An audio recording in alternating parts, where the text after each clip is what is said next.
Good afternoon. It's officially the afternoon now. For those of you who may not know me, my name is Chris Corey. I'm the Eastern Washington Director here at WPC, and I cover all things Washington policy east of the Cascade Crest in beautiful Eastern Washington.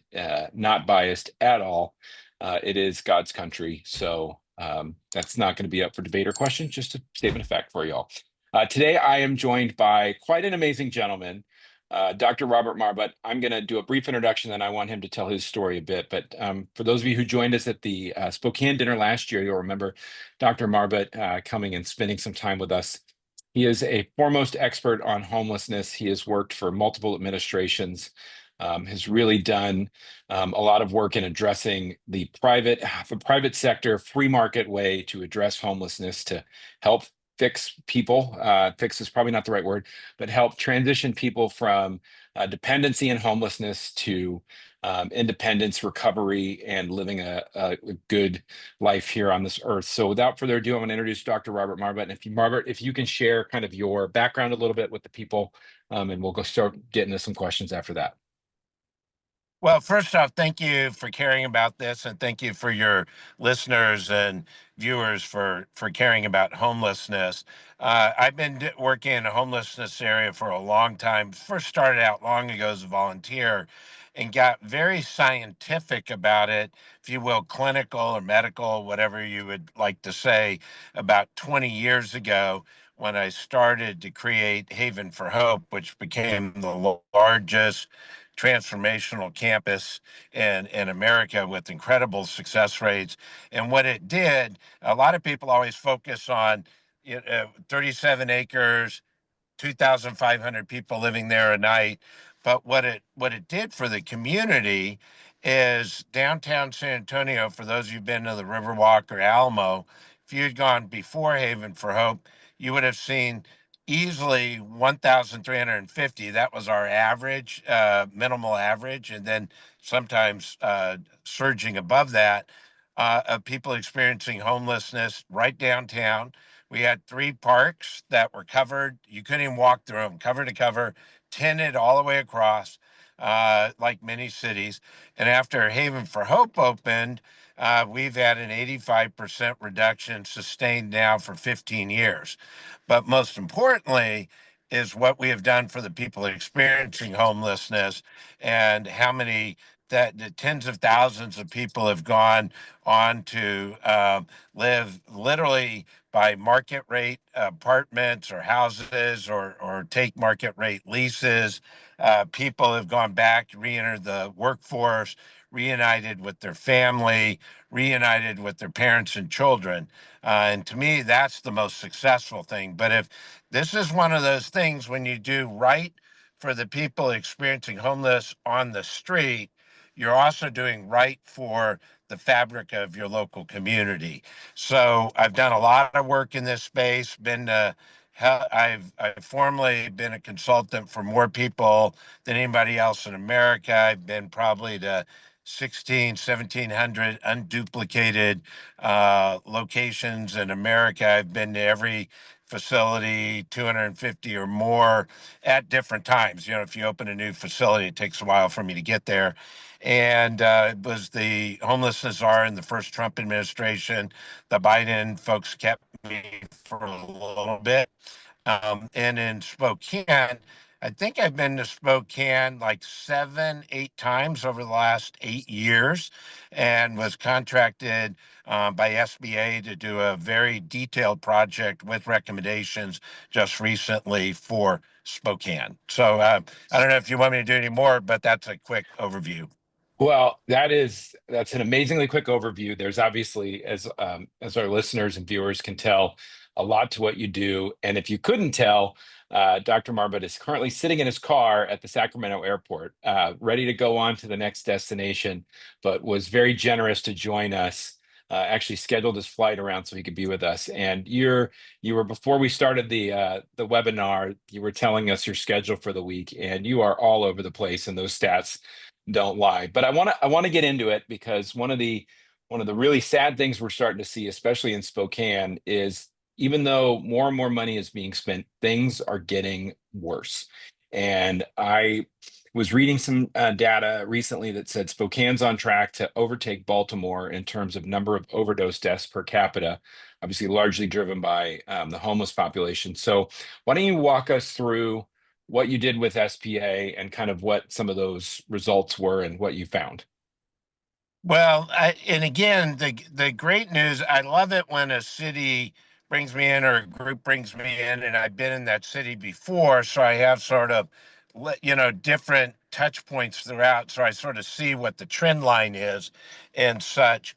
And Spokane has a pretty typical sort of data metrics of what you have in the Northwest. And one of the things I always do is every community I go to, and to be honest, it happened in Spokane. I can't tell you how many times I go to a place and I ask the question across the board. I ask everybody, first responders, agency people, advocates, residents, people experience homeless.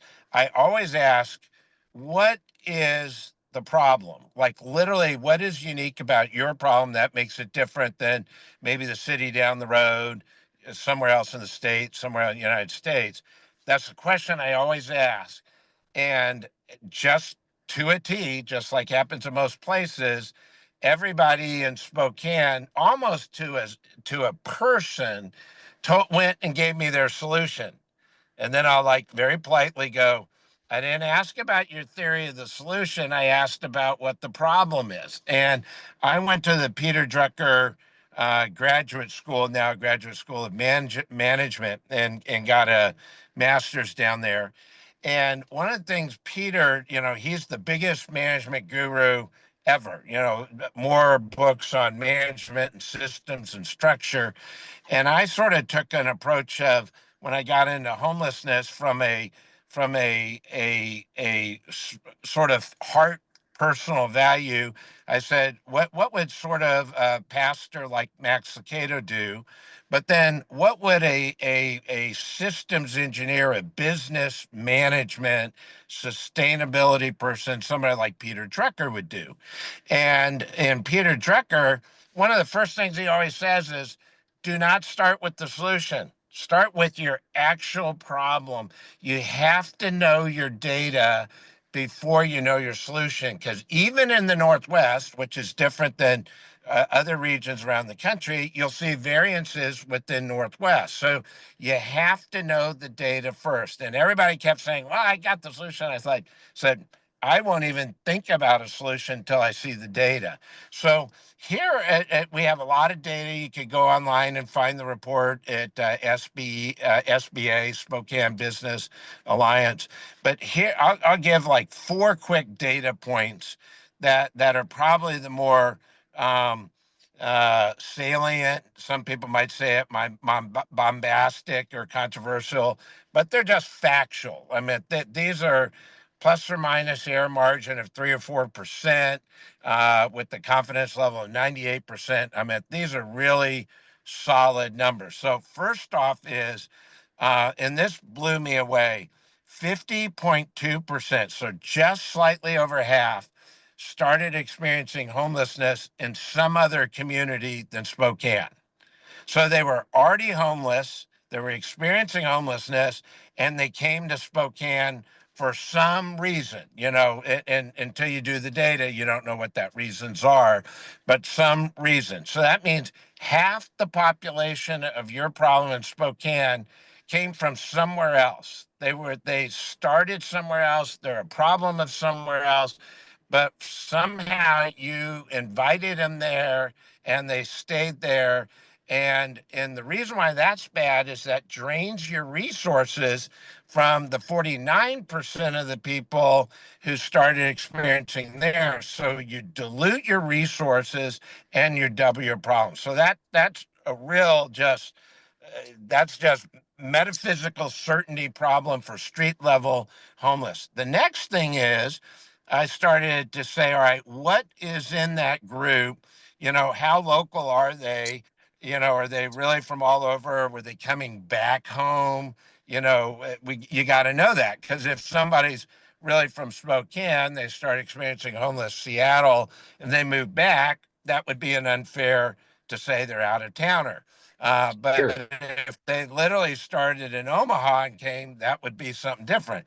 So only 26.5% of your population experiencing homeless went to high school in Spokane. And that's generally, whether it's science or social science or a cocktail party, when people ask where you're from, they normally say, where do you go to high school? And that's where you're from. And so that means only 1/4 of the people experiencing homelessness have that sort of high school, deep rooted, there. 19.3% were born in Spokane. That matches very much with the high school number. And Mhm. the really big takeaway is only 36.8% have family ties to Spokane. That means even if the family was living somewhere else and part of the family got located to, came for a job or family or whatever, came to Spokane. So that means, so put it in the simplest terms, just running through these numbers, 2/3 of the people do not have any family tie to Spokane, living or dead. And we asked both questions. So combined, nearly 2/3 have no family tie. 80%, 4/5 have no birth connection to Spokane. Three Hmm. fourths have no high school connection, and half started experiencing homeless somewhere else before they got there. So, your very first question is, why are you bringing people who became homeless somewhere else to your community? That's half your problem. Like right off the top. So if we could deal with that issue, and we put in recommendations, I know we'll get to those, but if you could deal with that issue, that then gets you to what and not only do you more effectively do it, but it means you have double the resources for the people who really are homegrown, who really have ties to Spokane, who you have both sort of, family ties, spiritual ties, emotional ties, mechanical ties too. Wow. Okay. So that was actually kind of what like I assume I was thinking, and I'm assuming a lot of our viewers were thinking is, okay, how did they end up in Spokane? Like, why did they end up in Spokane? Do you want to talk a little bit about that now? Should we wait Yeah. for that, or how Uh, does uh, that tie re- in? Real quick, I think there's a myth um, on the right. This is, the left makes a lot of, assumptions that aren't based in facts. Sometimes the assumptions are made incorrectly on the right. And what I saw mostly from the right was, oh, they came here for the great services. And I just got to be honest, as a person who's been to virtually every city, community here, your services are not great. They're not extensive. You have an element here or a piece there, but you neither have the volume nor the technical set nor the extensive type of services. You really, if you were to look on a curve of services in the U.S., you're probably somewhere around the 1/4 marker in terms of having a robust in targeted services. It doesn't mean you have none. I'm not saying that, Yeah. but there is a myth. I heard it a lot. They came here for the services. That's just not correct. What we really found when we got on the street interviewing and spending time on the street, including me plus our team, is the real reason they come to Spokane is you can come to Spokane and do whatever you want. You can drug on the street, sex on the street, drink on the street, hang out on the street. Um, there's a situation. I was meeting with one business owner who had her family place torched by people experiencing homeless. They literally started a fire. They were trying to warm up in their building. They get arrested, and within less than 12 hours, they're already back in the building starting another fire, and they were let out. And so you have this very permissive environment that sort of lets all things happen, everything go, no accountability. And that's neither good for the people experiencing homelessness, Hmm. and it's certainly not good for the fabric of your community. And the word gets out. Everybody has the Obama cell phones, and the word spreads very fast around the country. Come to Spokane. They really don't, hassle you much. They let everything go. The police don't do much. Um, the fact that I was in the zone, that sort of the Keys area district, and for multiple days, multiple times a month, multiple hours. Um, I never saw a police officer deal with one single issue the entire time I was there. I saw a couple officers drive by really bad things happening, just drove right by it. Now, EMS and fire were all over the place. They were everywhere. But the police were doing virtually nothing.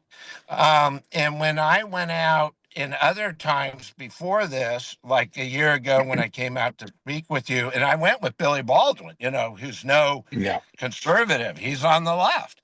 And one of the things we noticed is, other than the ride along we were doing, we saw no other police vehicles anywhere there, and so it's sort of like, anything goes, wild, wild west. There's no accountability. So that's the real draw to Spokane. Wow. Okay. I got a couple questions that came in. I think we could turn this entire conversation around this one topic alone, but when maybe either in general or more specific to Spokane, one of the questions that came up is, what are some of the most common reasons for homelessness? Because oftentimes we hear it's just people that fell down on their luck. They lost a job and they missed a rent payment. And they got evicted. Did you find that in Spokane, or what do you, as you travel, what are you seeing as the primary driver? So before you ask that, I always say, which group of people experiencing homelessness? The federal government, when I was in the federal government, and still to today, there are 10 definitions of homelessness, five at Housing and Urban Development, HUD, five at Department of Education. So what you just said, down on your luck, whatever, certainly is part of some of those. But most of the homelessness, when I've been around Spokane, whether it's at your event, when I came in during COVID, when I was in the White House, when I came into the White House pre-COVID, when I came just to look at your facilities, most of the people, most of the media, the conversation is around two out of the 10 of those categories. So if you take those 10, there are two head categories. And to make it real simple, I call them street level homelessness. And it's two cohorts together. One is literally people sleeping unsheltered on the street, literally the way you visually think of that, but also the people that are in emergency facilities. Because what happens is that it's not two static groups. They bounce back and forth, they move back and forth regularly throughout the month. The beginning of the month, people will pull their money together and get put 4 or 5 people into a weekly hotel or an SRO. Middle of the month, they start to run out of money, and then they move to the street. When the weather gets bad, then people will go into an emergency facility. So that group moves around a lot. So that group we know a lot about. In the largest single study, which, by the way, is not a right-wing think tank, it's a left-wing think tank, Cal Policy Lab, who's made up of UCLA and Berkeley. I mean, there's not the Discovery Bastions of Institute. conservatism. Yeah, it's not the Discovery Institute. It's not Washington Policy. These are liberal, biggest study ever, 64,000. And they found very simple. Three-fourths of the street level homelessness had untreated mental illness, and three-fourths had co-presenting substance abuse issues or addiction. Now, Okay. there's some people with mental health who don't have any addictions issues. There's some people who have addiction issues and no substance abuse. And of that, that means there's about 20% who have other issues, like down on your luck and all. But that's the minority. And to me, when I approach public policy, I always start with what's your biggest challenge? What's your biggest rock? Let's take care of that rock, get that out of the way. Then let's take the next rock. Then you're down to stones and then pebbles and sand. Um, but a lot of people on the far left want to tell you, and again, the left and right both make mistakes, but the far left Sure. wants to say it's all about affordable housing and down on your luck. And that is not the truth for street level homelessness. It is the truth for some other of those eight categories, but those are not the eight categories we're talking about. So let's be sincere and Very honest clear. about the conversation. Yeah, absolutely. I think that's a really good point. And they tend to get all merged into one, or they tend to focus on the one that may be the most politically expedient, right? Um, yep, man, this we really should turn this into a Joe Rogan style because there's so much here. Um, so we have a question in, and I don't want to spoil everything because we're going to have you joining us again in October in Spokane. I'll talk a little bit more about that at the end. But what are you seeing? Like obviously, your location in San Antonio and others. What is being done differently that is creating success for those people that you were talking about in the outset? So let me give you three places of success so that people say, well, it only works in one state or one size or whatever. San Antonio in 2007 chose to focus on treatment and recovery, not jailing people, not institutionalizing people, but also not letting you just hang out on the street either. And what I know with metaphysical certainty, you don't get recovery under a park bench, but you also don't get recovery in a jail cell floor. You get recovery when you're in a recovery program, a 24/7 40-hour a week programs. If you have substance use, medical, mental health, behavioral health, you need at least 12 hours. John Hopkins has done a lot of great research on this. You need 12 hours of treatment. So San Antonio went all in on that model, and they've had a sustained 85% reduction for 15 years. This is a liberal city. When I was on city council and mayor pro tem, 9 out of 11 of the members of the council were Democrats. Only two were Republican or conservative. And so you can't say that's a conservative or liberal city. It's a common sense city. And then you could look at Tampa, West Tampa versus East Tampa. For you, those of you know, Pinellas County is west, Hillsborough is east. The same demographics on either side almost perfectly. 5 bridges separate, so it's a perfect science experiment. And Hillsborough went all in on the Wokey left, harm reduction, housing first. They went all in, and they've been doubling about every 5 years of street level homeless. Whereas Pinellas County went into the treatment recovery, everybody's going to go in, zero tolerance for encampments. Everybody will be in a treatment program, and when you're ready, we'll help you with housing. And they too have had about a 80% countywide reduction. Some of the counties had up to 92%. Some the low end is 78%. But most cities, if you said, I'll give you a 78% reduction over a decade, would say, I'll take it. And then Absolutely. some will say, well, those are two states and that only works for a mega city. Well, Pine Bluff, Arkansas, Fort Smith, Arkansas, a population, I think the city proper is about 65, something like that, 65,000, a regional area under 250,000, sort of in a regional zone. And they have now had about a 7-year reduction of almost 90%. They Wow. had one encampment that went roughly 4 miles long, straight, continuous. And when we went out and did our documentary, we shot drones up and down. And it took us a while before we found one camper out on, one tent out on on the riverbed. They were all gone. They were all in treatment. They were in recovery, and they come in. And we could repeat. I could tell you oasis islands all around the country doing it.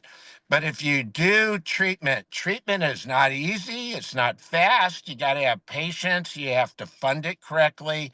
Most importantly, you have to put the effort in. And the places are doing it are getting fabulous reductions. And everywhere else is now doubling every 4, 5, or 6 years. So look out the window in Spokane and go, you know what? I like what I see. I don't want to do anything else. I want to keep doubling down on stupid. I want to keep doing what I've been doing for the last 12 years because it's worked so well. And I'm tongue in cheek and Yes, of say, course.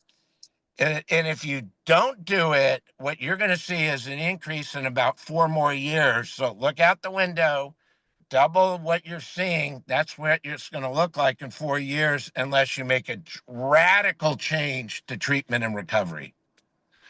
Yeah, and I mean, we don't want to forget that we're talking about human beings that are out there struggling, and that this treatment is centered around obviously addressing the root causes, but besides just getting them off the street, is hopefully giving them a chance that they can turn those things around, which I think is important. Um, we only have a little bit of time left with you, so I want to, before I move to the federal question, anything in the Spokane research you did or the findings that stood out to you, that maybe surprised you, or is this, you know, it's you see it around the country because this is the way it's traditionally being handled? One thing I saw, and it's purely anecdotal, but I got some really good, consistent, almost every year was there, and I always walk the streets. I always go walk, try to walk, drive, bike, skateboard, whatever the local vehicle available is. And the thing that surprised me of what I saw this spring that wasn't there last fall when I was with you all, with Billy, is the increase of dogs on the street. Hmm. And it's not scientific. You know, we didn't go out and I didn't have a baseline where I studied that 2 years ago, then a year ago now. So it's just purely anecdotal. But what you notice anywhere in the country, as dogs increase, both in terms of numbers at first and then as size later. So they go from somebody having one single rat terrier type dog to an American Standard, a Pit, a Shepherd, a Masties, a Siberian Husky. Hmm. As they get bigger, that's an indication of future violence. There's nothing better than a future indicator than watching, are dogs increasing or shrinking, and are the dogs getting bigger or smaller? As dogs become more and they become bigger, I guarantee in 6 or 7 months you will see an increase in violence on the street. That was surprising, as how noticeable it was in just about 8 months difference. Because when Billy and we covered almost the same area, and I think we saw a couple dogs. This time I saw dogs not almost every block, sometimes 2 or 3 blocks. Every encampment had dogs this time. And so, my warning is, not only are your numbers going up, but they're about ready to get more violent, which, by the way, matches the fact of you're either number one or number two, depending on how you measure fentanyl deaths. I mean, and I know there was a lot of fight. Oh, we're not number one. We're really number two. And I'm like, think what you're saying. Yeah, You're exactly. number two in the deaths of fentanyl in the United States, which is the highest country of fentanyl deaths anywhere in the world. Oh, we're only number two. We're really not number one. I'm like, oh my gosh, that's our argument. Our argument should be, what are we going to do about it?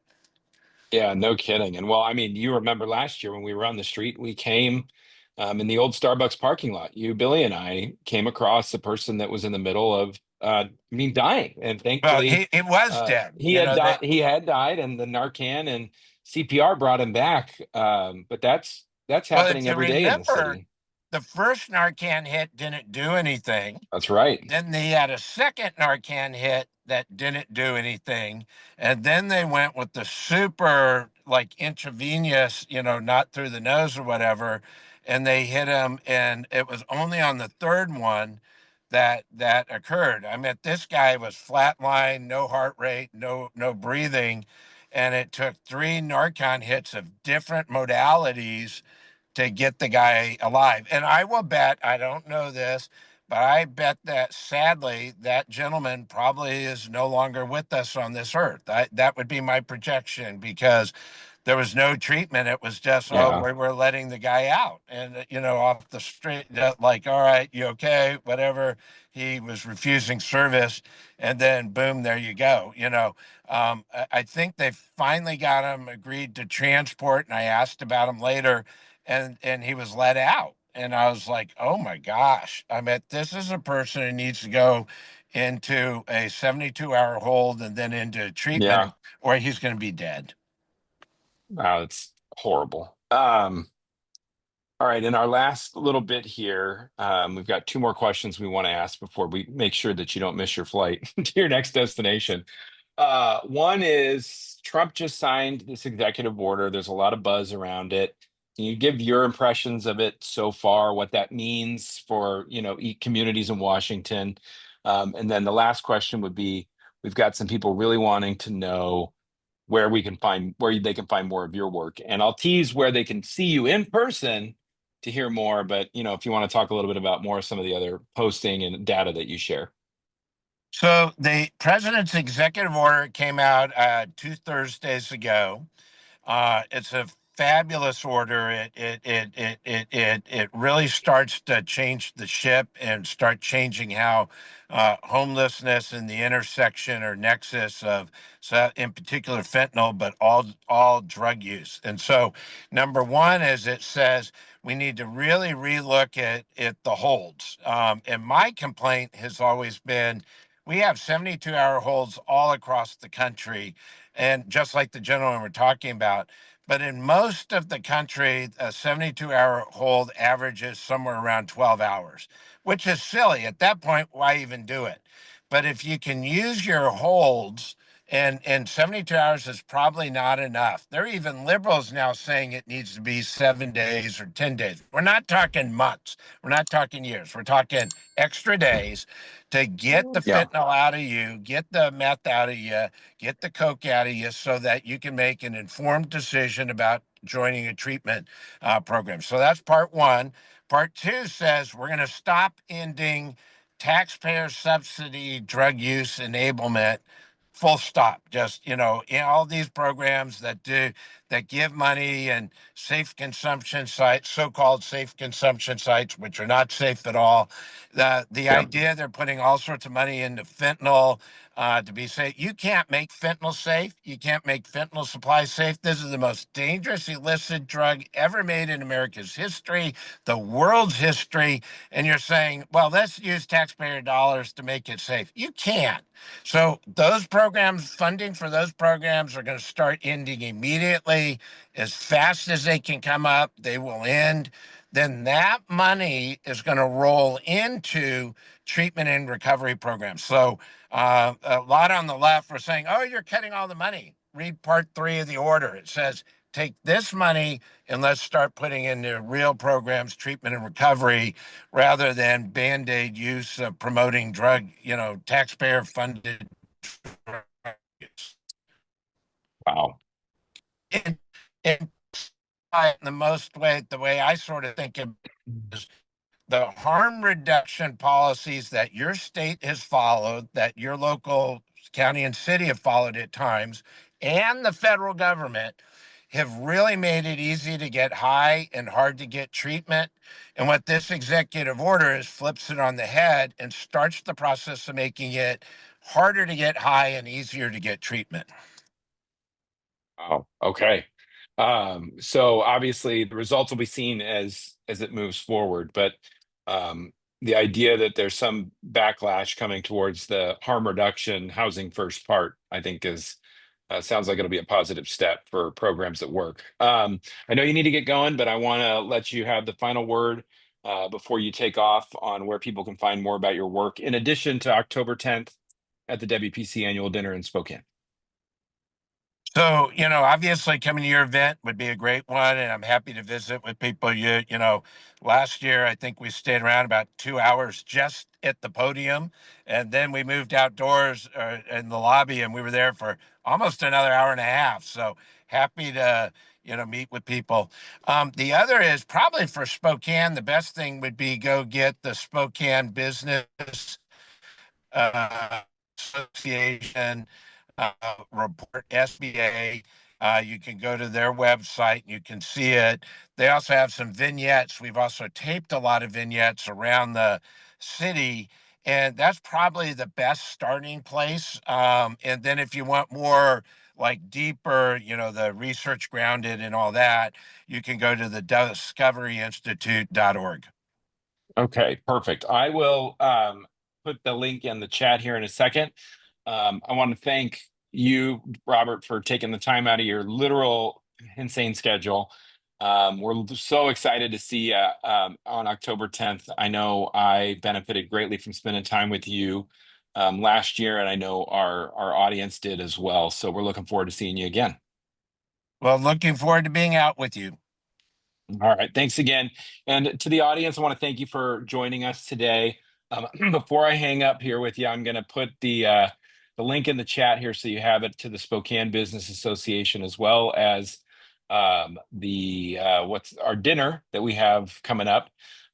Those are the two things that I want to leave you with. First and foremost, SBA, we're actually partnering with them on another chat coming up here in August. So I hope you'll come check us out for that. But here is a link to that show note. It's SpokaneBusinessAssociation.com if anybody's listening.